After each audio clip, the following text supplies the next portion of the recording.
Hey y'all, it's Courtney here. This video today is something that I've been wanting to make for a while. It's some of the questions that I get most frequently, and I think it's because a lot of people really want that nice six-pack or that nice gentle tone to the abdomen.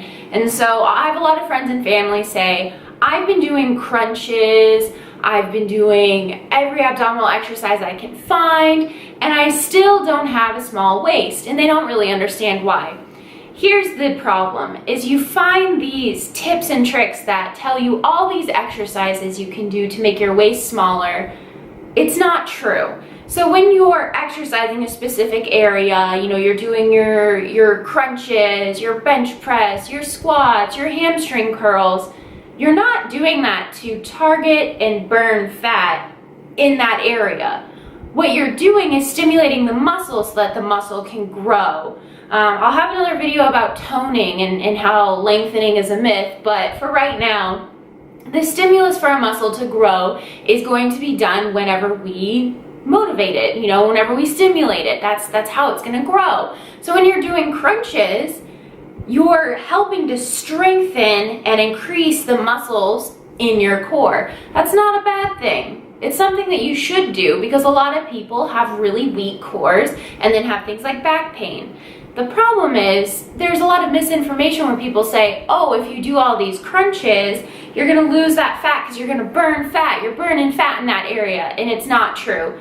The only way to burn fat is to have your energy balance in a fat burning range, which basically means the amount of calories that you take in, so your food, is going to be less than what you are burning. There's a few ways to do it. One is if you decrease the amount of food that you eat, things like decreasing your caloric intake, and the other side of that coin is increasing how much energy you put out. So those are your exercises, and you just find that balance to where your body is not taking in as much energy as it's using to exist.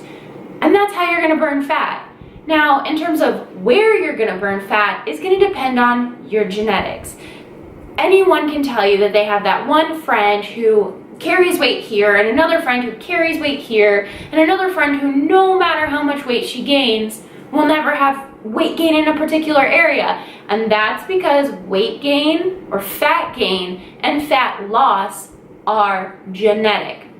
So all you can do is work with that equation to try and make sure that your energy in is less than your energy out. And then you'll lose your fat. Where you lose it will depend. So you just have to work at it.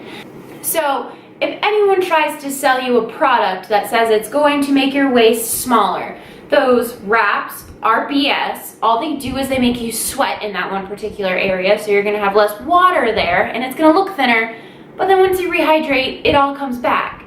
The second is those waist trainers. Same idea, same bunch of BS, and actually a little bit more dangerous. I'll talk about that some other time. But the long story short is that there is no way to target your fat loss. So if anyone tells you you need to do this list of exercises in order to make a small waist, they're lying to you. So why did I title mine How to Make Your Waist Appear Thinner?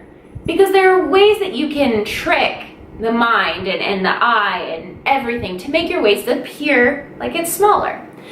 The main way to do this is to build muscle in other areas to help your waist appear smaller, just by building kind of a bigger upper body. I'm going to put some pictures to the side here of some different bodybuilders, and I know not everyone wants to be a bodybuilder, but I'm just showing you that they use these exaggerated upper body motions in order to create this X shape. And the idea is to have that bigger upper body by really bringing your lats forward. This right here is your lats down here, and really just pumping up this upper body so that your waist looks like it's smaller. If you were to measure their waist, you look at them on stage and you think, man, their waist has to be so small. A lot of times people are under this impression that they have 23-inch waists, and that's not the reality, especially when you get up to things like bodybuilding and figure. The bikini athletes may have that 23-inch waist, but when you get a little bit higher up into the more muscular groups, that's not going to be the case. what they've done is just create that illusion. So the muscles that they grow are your latissimus dorsi, which is a back muscle, and when you bring your arms forward like this, you're going to see it peeking out the bottom here. This is a back muscle that you're going to need to grow. Other people, you grow your shoulders to give this nice capped and wide appearance, and then your biceps and triceps will come in, however big you want them. There's plenty of women and men who say, I don't want to do that. I don't want to make my upper body bigger just to make my lower body look smaller. And that's fine. I just figured you like some tips and tricks as to how to make it look smaller. Also, it's not an overnight fix.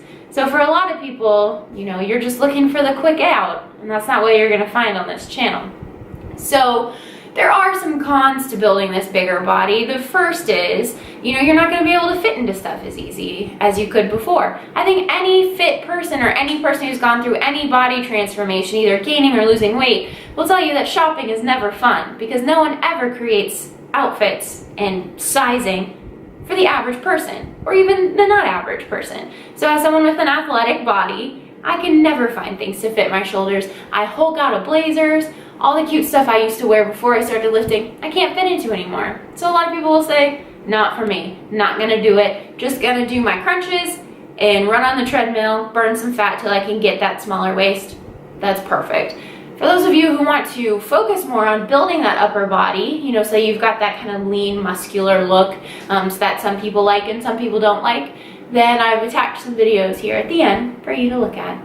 If you have any questions at all, leave them in the comments below, and then as always, subscribe. I'm going to try to create at least one video a week with different types of tips and tricks. I'm trying to make my channel a little bit more of a learning tool than anything else, but I'll still try and put in some fun stuff here and there. Catch you later. All right, we are going to get started with some face pulls.